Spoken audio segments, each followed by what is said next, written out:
instance, a person just wakes up and the first thing they do is they go on their phone, right? And then they grab and then they grab a cup of coffee, and they're also like rushing out the door. You know what I mean? So these are all like really actual poor behaviors that eventually people end up suffering from. They get anxious. They're going through their day rushing.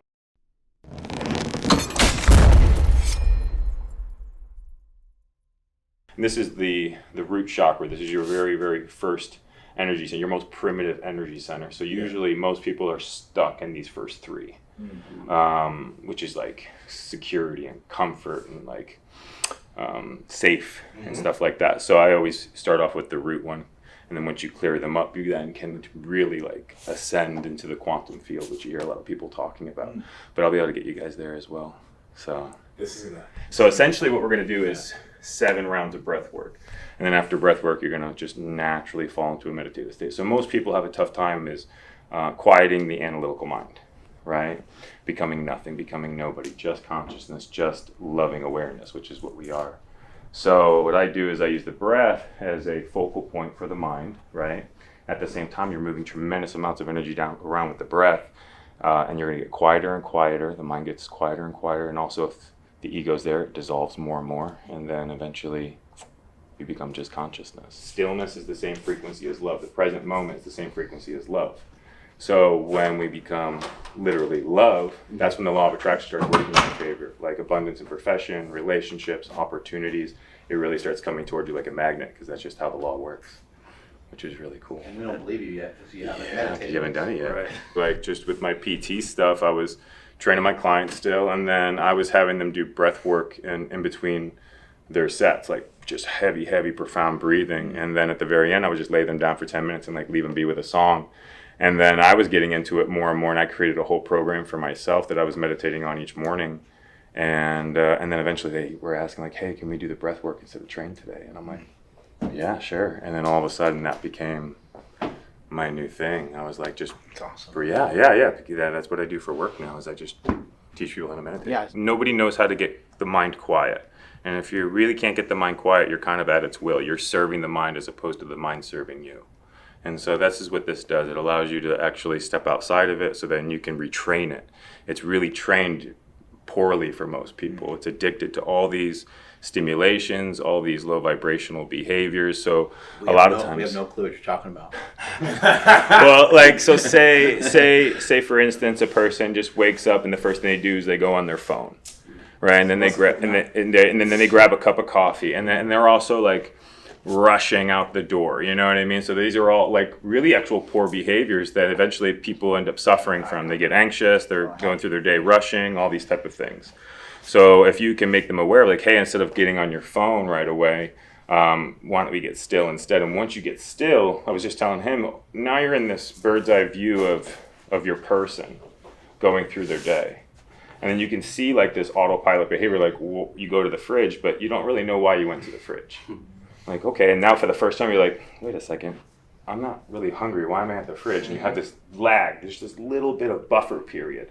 And you're like, oh, I don't need to go to the fridge. You know what I mean? And you stop eating, because most of the time you're probably eating out of boredom or anxiousness. Most of the time you go on your phone is out of boredom or anxiousness. Most of the time when you're maybe even hanging out with people is out of boredom or anxiousness. It's actually never with actual intention of why you're doing things. So it's about start setting intentions, becoming aware of these things, and you start making better behavioral changes throughout your day, and then that changes your whole paradigm, your whole reality over time. Because you have 1,000 behaviors that you probably indulge in every day that maybe you shouldn't be. Or so, you should just think about more. Yeah, exactly. Right. Exactly. You want us just laying down on our backs? Yeah, lay right down on your back. Feet towards you? Yeah, feet towards me. I'm actually going to go on this side, but yeah, feet towards this side. I'll put the speaker on this side. All right, so as I mentioned, we're going to do 7 rounds of breath. Each round is approximately about 1.5 minutes of breathing. I'm going to breathe with you guys throughout the program. So I'm going to start breathing. You guys can follow my breath. We're all going to breathe on the same tempo. As we get down to that first round, after 1.5 minutes of breathing, I'm going to prompt you guys, and this is what it's going to sound like. In 30 seconds, you will exhale and hold your breath for 30 seconds. And I'm going to say in 5, 4, you're still breathing. 3, you're still breathing. 2, exhale and hold. And you hold. And I'm going to count you down 10 seconds, 20 seconds. In 10 seconds, you're going to inhale and hold your breath for 30 seconds. In 5, you're still holding. 4, you're still holding. 3, 2, you inhale and hold. Boom. 30 seconds, go again. In 10 seconds, 20 seconds. Then I'm going to say in 10 seconds, you will resume breath work. In 5, 4, 3, 2, let's breathe. And then we go for another round. We're going to increase the holds by 15 seconds each round. So the first round's 30 seconds, 30 seconds. The next round's 45, 45, minute. And then we go from a minute 15 to a minute 30 to a minute 45 to a minute, 2 minutes, and then as long as we can hold it on the inhale. And then you're going to actually just fall into a meditative state. And that's when you should have a really good time. So, and if you can't hold your breath for the duration that I prompt, don't stress about holding your breath. Don't like sit there and try to like force yourself to hold. Just let the air out, breathe super normal, and just wait for the next prompt, and you can jump right back in. Breathe normal or try to breathe? Just breathe normal. Yeah, breathe at a steady space, and then just wait for my next cue, and then you can jump right back into the circuit. Okay. Anything else? I told him already, if your hands start to tingle or vibrate, very normal. Ears may pop and or ring, very normal. And of course, some wonderful visuals possibly. So let's have some fun. Powerful breaths in 5, 4, 3, 2. One more big breath.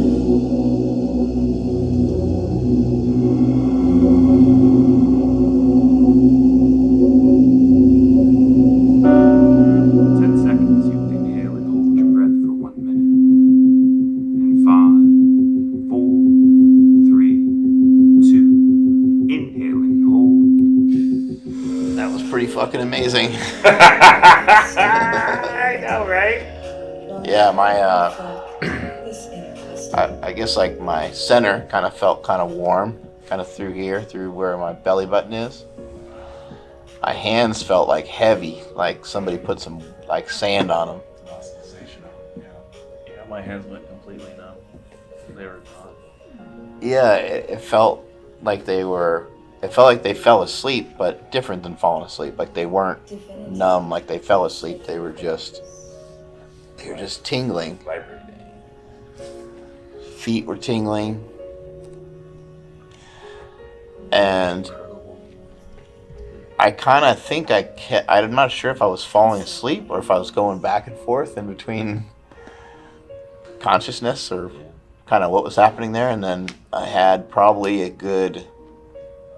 I'd imagine if I practiced this more, I could probably hang out in the cool area for longer, but... The nothingness, right? Yeah, I'm not a cool enough kid. I got kicked out. I got sent to my fucking room. I was like, this is some bullshit right here. So I kept trying to breathe to get it back, and it was over with. Yeah, once you start like trying, it's hard to get back. But I was there. I was there.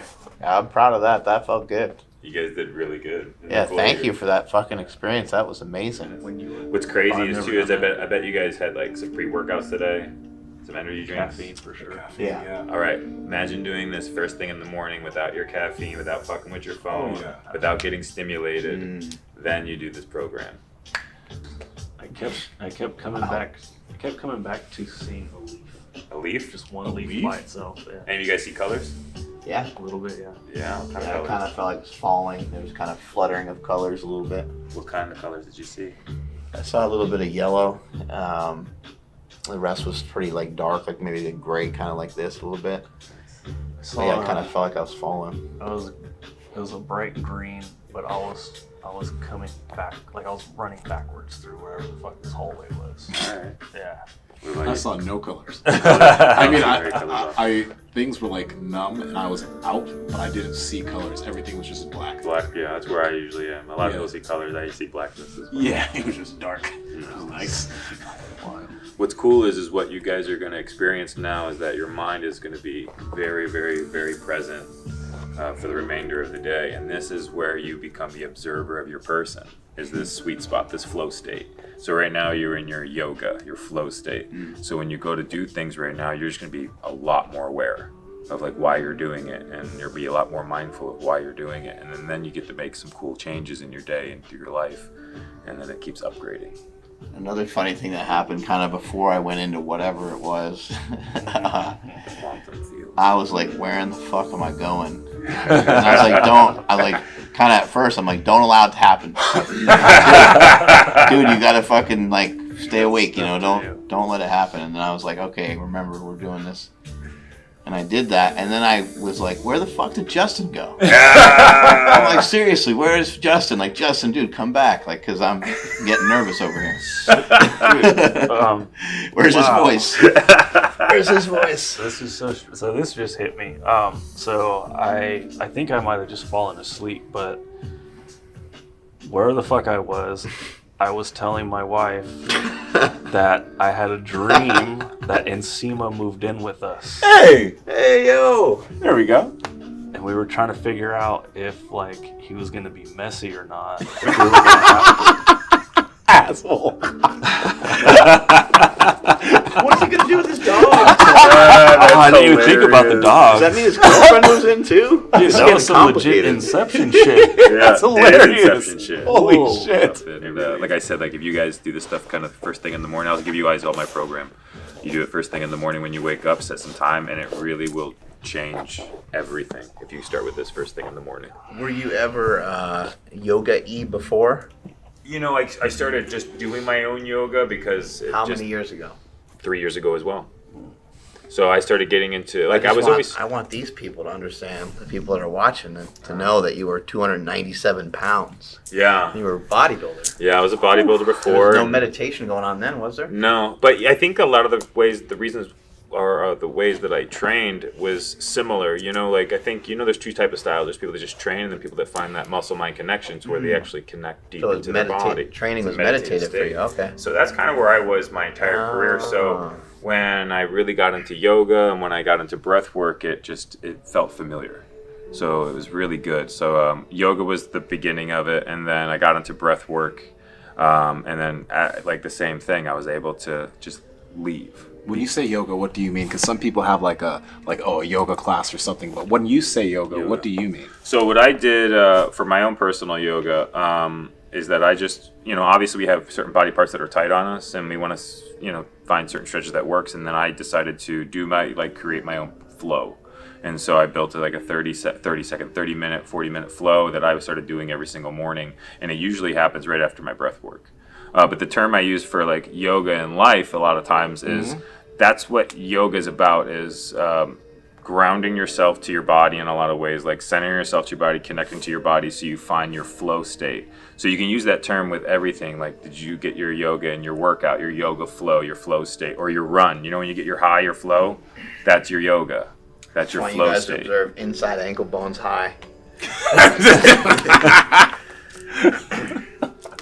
Bad. Perfect position there. Yep. I was very athletic up until like 25 when I just went strictly to bodybuilding, and then I started getting injured, and then I got out of it. So my last, I would say 8 years was trying to get that athleticism back, and I feel like I'm mostly there. I do a lot of the other stuff too, the mace work, the kettlebell stuff. What are you in search of, Justin?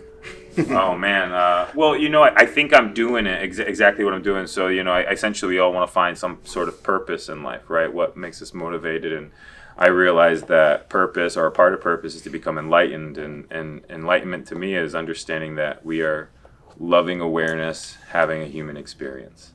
We are consciousness having a human experience. And once I realized that the only truth is that we are love, then I wanted to help others find that same path, that same way, and I could do it through opposite of that at some point, or no? No, actually, I think that's actually why I was so drawn to it.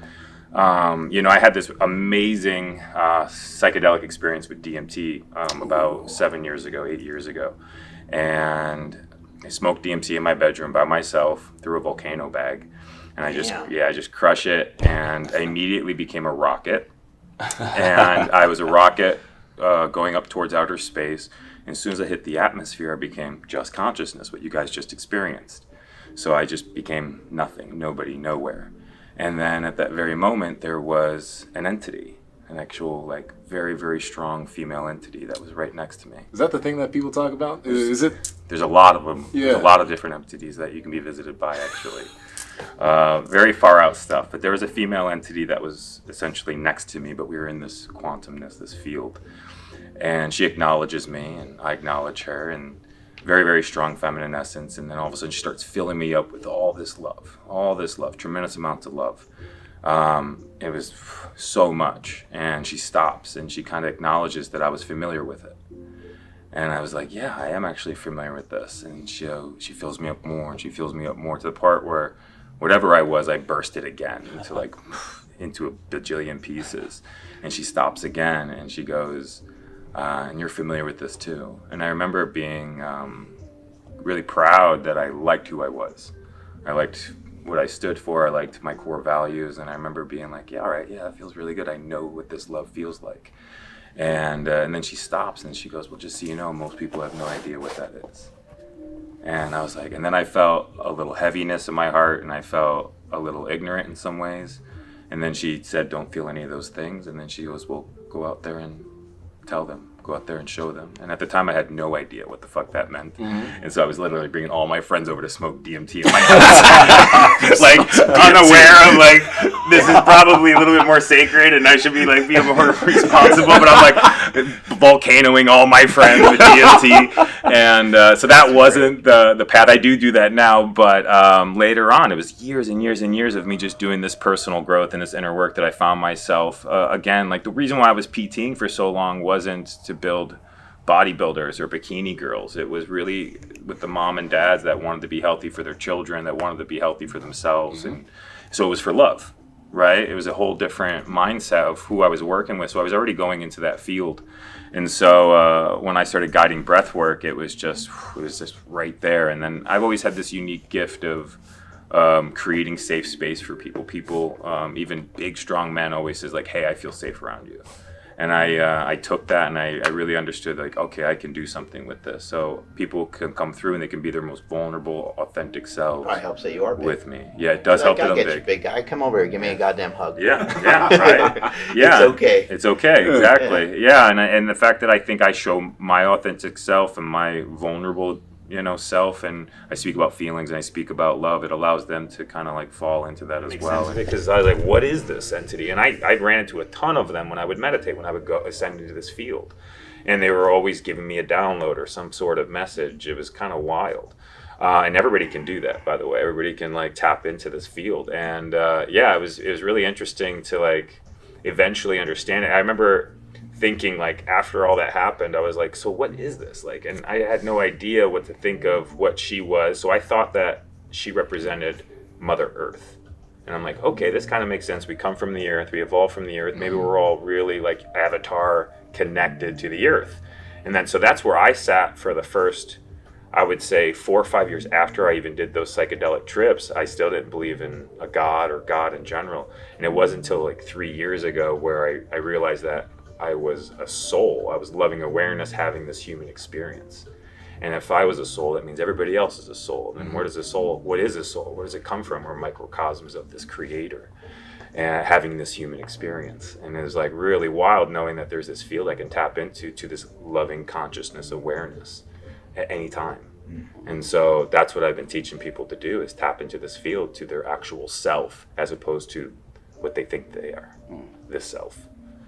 And it's kind of far out for people because they identify with this so much. They identify with, especially for big, strong bodybuilders and people in their bodies, everybody identifies with the body and everything they experience. And I imagine you don't do that at all. And you just experience it. It's a way more chill approach, I feel, more fun approach. Yeah. The watcher, the witnesser, you can step outside of it all. And you can sit outside of your emotions too. When you feel angry, when you feel frustrated, you can like sit outside of it and like kind of watch it. And you watch it go through, and then it fucking filters out, as opposed to like being in it and feeling. I mean, you do feel it all, but like being pulled into it and staying there. So this really frees. Can you maybe just close out the video? Just maybe sum up like what you took us through, and that'd probably be good enough. Yeah. So essentially, what I did with these guys is I took them through a 55-minute breathwork program. That's 55 minutes. I know, right? Felt short, right? It felt short. It felt like I thought it was 20 minutes. Mm-hmm. It was like 2 minutes here, 2 minutes there. Yeah, it felt like 15 minutes, Mm-hmm. So it's a 55-minute program. Each round is approximately about 1.5 to 2 minutes of breathing. As I mentioned, we start off with like 30-second holds, and we increase those holds 15 seconds each round. We work our way up to 2 minutes. And then after we do our rounds of breath, do our holds, we then fall naturally into a meditative state to where you can do whatever work that you need to do, whatever you need to focus on, or whatever needs to come to you at that point. And every time you do this, it'll be a different experience. Every single time you do this, it'll be a different download. Even though if you didn't get a download right now, you might have an epiphany or a thought later that'll be like, oh, damn, okay, that makes sense. And it just comes because you're less in your mind and you're more self-aware, you're more conscious, you're more present. So that's really what it comes down to, is that presence is the ultimate key, because presence is where all the information is, right? All the enlightenment is in the present moment. It's always around you. That information, those frequencies are always around you. So if you can get out of the mind and actually just be here, you can see it. There's so much information. Thank you. Yeah. Appreciate it. It was really cool, huh? That's Yeah. incredible. And all mushrooms do, on any level, all they do is make you more present. So it's exactly this. That's all it's going to do. So I this never state, measure. I just go for He it. just gulps. yeah, that's good. I mean that's that present states where we just be a little bit more mindful and self-aware of our shit. Yeah. You know, so you can stack these modalities, right? And you can do it. So that's what the cold does too. Like that's what Wim Hof is. He uses the cold as a focal point for his mind, right? And then he can ascend into higher consciousness. So the breath is a focal, the cold is a focal, the extreme heat is a focal. They're all portals, ways that you can portal into this field. Running is a portal. You can fall into that through this flow state, and then after you run, you can find some awareness through that, be more intelligent, more enlightened. So, What kind of breathe? Do you mess with any particular breathing going into a cold plunge, or you just kind of just go in? I don't really focus too much on like meditating when I do the cold. I personally mostly just do it for therapy, because I'll do my meditation through this. I have done it, but I'll end up like sitting in that thing for like 20-30 minutes or something, you know what I mean? You'll just be in there, and I'd rather just do it for the therapy and do my meditation outside of it. Yeah, I mean with the cold stuff, I'm just chilling. I'm just like chilling, hanging out for the most part. I don't do much breath work in the cold, mostly because I fucking start a fucking wave in my tub when I start doing it, and it's like Starts really, going yeah, it's everywhere. all going everywhere. Yeah. So I'm like, this is almost too distracting. So I Right. I just chill out mostly with the cold plunge, just sit there and relax and almost focus on the cold. Yeah. Yeah. I've messed around with some breathing in there, but then it actually makes it easier, Mm-hmm. It does, which is nice. Yeah. You know, it's nice that it makes it more comfortable. But then I'll be in there for like 30 minutes, and I actually only need to be in there for probably like 4. Yes, I don't need to be in there very long. No, I think if you were trying to use it exactly that as like a way to meditate, then yeah, that breathing with the tub, all that kind of stuff makes sense. But if you're working like how we're trying to do is just muscle recovery, a good little present, like little activity to like quiet the mind for Something like those hard. 4 minutes, super Yeah. something hard, exactly, something good for you. That's exactly the way I treat it, same way.